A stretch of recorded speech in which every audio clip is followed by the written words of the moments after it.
क्षेत्र के लोग बहुत ध्यान से बजट के भाषण को सुन रहे थे।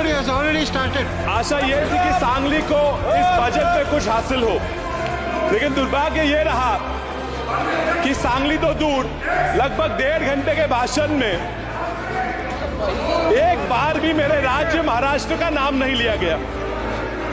असम और बिहार के नदियों में आने वाली बाढ़ की बात की गई, लेकिन महाराष्ट्र में भी बाढ़ आते हैं, लेकिन महाराष्ट्र में बाढ़ और उससे होने वाली जान और माल के नुकसान की हानि की बात अर्थमंत्री जी ने नहीं की। आंध्र के अमरावती की बात की गई, उनको हजारों करोड़ रुपए का फंड दिया गया, लेकिन महाराष्ट्र में भी अमरावती आती है, उसका जिक्र न किया गया। सांगली जो मेरा निर्वाचन क्षेत्र है, वो भी चाहता है कि स्मार्ट सिटी में उसका समाविष्ट हो। उसका ना स्मार्ट सिटी में समाविष्ट हुआ, न वहां हवाई अड्डे के लिए कोई निधि दिया गया। बिहार के सिंचाई योजनाओं के लिए AIBP और PMKSY से निधि देने की बात की गई, लेकिन मेरे महाराष्ट्र में, मेरे सांगली में विस्तारित महिषा और विस्तारित टेमू प्रकल्पों के लिए AIBP से निधि देने के लिए अर्थ मंत्री को कोई जरूरत महसूस नहीं हुई। महोदय, भारत के टैक्स का 37% हिस्सा यह महाराष्ट्र से आता है। भारत की GDP का 14% हिस्सा यह महाराष्ट्र देता है। सरकार का लक्ष्य है कि 5 ट्रिलियन की इकोनॉमी बनाएंगे। 5 ट्रिलियन की इकोनॉमी बनाने के लिए अगर भारत का महाराष्ट्र से 1 ट्रिलियन की इकोनॉमी ना बने तो ये 5 ट्रिलियन मुमकिन नहीं है। महाराष्ट्र के विकास के बिना इस भारत राष्ट्र का विकास होना नामुमकिन है। मैं महाराष्ट्र के एक स्टेट एंथम, जो हमारा राज्य गान है, उससे एक लाइन आपको बताता हूं। दारिद्र्याच्या उन्हात शिजला, निढळाच्या घामाने भिजला, देश गौरवासाठी झिजला, दिल्लीचे ही तख्त राखितो महाराष्ट्र माझा। इतिहास गवाह है सर कि दिल्ली का तख्त सलामत रखने की जिम्मेदारी महाराष्ट्र लेता था, लेता है और लेता रहेगा।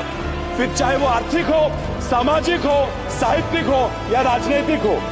ये जो सरकार बनी है, इसको सलामत रखने का काम भी महाराष्ट्र ने उनको 17 सांसद देके किया है। अब महाराष्ट्र को हमें भूल जाओ, हमारी तरफ मत देखो, लेकिन उन 17 सांसदों को देख के तो महाराष्ट्र के लिए कुछ तो देना चाहिए था। अभी ये दिख रहा है, कुछ सांसद मुस्कुरा रहे हैं, इनको देख के पिक्चर का एक गाना याद आता है, तुम इतना जो मुस्कुरा रहे हो, क्या गम है उसको छुपा रहे हो। मैं जानता हूं इन्हें डर है कि वापस निर्वाचन क्षेत्र में जाके क्या कहेंगे, ये दुख उनको सता रहा है। खैर, इनकी मजबूरियां मैं समझता हूं सर। बैसाखियों पे बनी हुई सरकार से और लोग क्या अपेक्षा करेंगे। मुझे डर है कि ये बैसाखियों पे मजबूरी चलने वाली सरकार अपना देश न डुबा दे। सर, राज्यों की बात छोड़ते हैं, सामान्य लोगों की अपेक्षाओं पे क्या क्या किया ये मैं पूछता हूं। MSP को लीगलाइज करने की बात की, ये इन्होंने नहीं की। लोगों का कर्जा, किसान कर्जे से मर रहे हैं, कर्जा माफ करने की मांग की, वो दखलंदाज कर दी। महंगाई सीमित रखने के लिए तो इन्होंने कुछ किया ही नहीं। सर, EPS में 7,000 रुपए मासिक पेंशन देने की बात हुई, वो इन्होंने नजरअंदाज कर दी। भूमिहीन किसानों को भी सम्मान योजना में, PM सम्मान योजना में समाविष्ट करने की बात की, वो भी उन्होंने ठुकरा दी। सर, फर्टिलाइजर हो, सीड हो, उस पे लगने वाला GST भी इन्होंने माफ नहीं किया। मनरेगा में 400 रुपए तक मिनिमम वेज बढ़ा दो, ये मांग की थी, वो भी उन्होंने नहीं दी। चलिए, नहीं दिया तो नहीं दिया, जो दिया उस पर मैं सर 1 मिनट बात करूंगा। Food subsidy, they have decided to again continue with the 80 crore food subsidy. Sir, it's a very ironic issue because the entire BJP's plan, election manifesto going around telling people was कि if you don't vote us back to power, आपकी food subsidy खत्म हो जाएगी।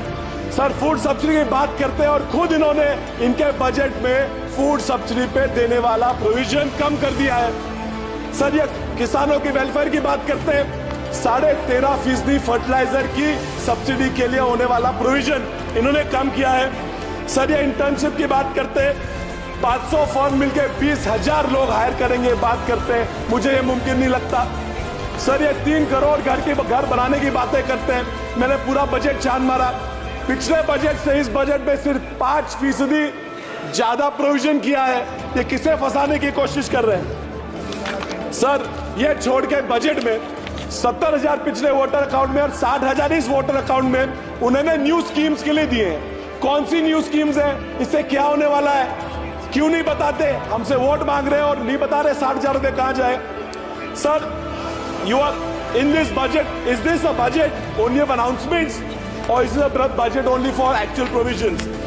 मैं आपको हमारे संत तुकाराम महाराज जी का एक अभंग सुनाता हूं। बोला चीज कड़ी, बोला चाच बात, जेवून तृप्त कौन झाला। इसका अर्थ यह है कि बातों की कड़ी चावल से किसी का पेट नहीं भरता। सर, परसों एक बजट से खुश सांसद मुझे बोले कि विशाल, ये तो अभी बस ट्रेलर था, पिक्चर अभी बाकी है। सर, ये ट्रेलर और पिक्चर सी बातों से मैं पूरा डर जाता हूं। परसों बीवी बोली एक ट्रेलर देख लिया पिक्चर का और पिक्चर दिखाने मुझे ले गई। सर, दिक्कत यह है कि ट्रेलर देख के पिक्चर तो चले गए, आधे घंटे में बोर करके बकवास पिक्चर भी बाहर आ गई। सर, ये दिक्कत इस सरकार से मेरी यही है कि ट्रेलर तो ये बहुत अच्छा बना लेते हैं, लेकिन इनसे पिक्चर नहीं बनती क्योंकि डायरेक्टर में ही प्रॉब्लम है। इस बार तो ट्रेलर भी बकवास हुआ। So I'll conclude the simple point, and I want to tell them why they have lost in states like Maharashtra.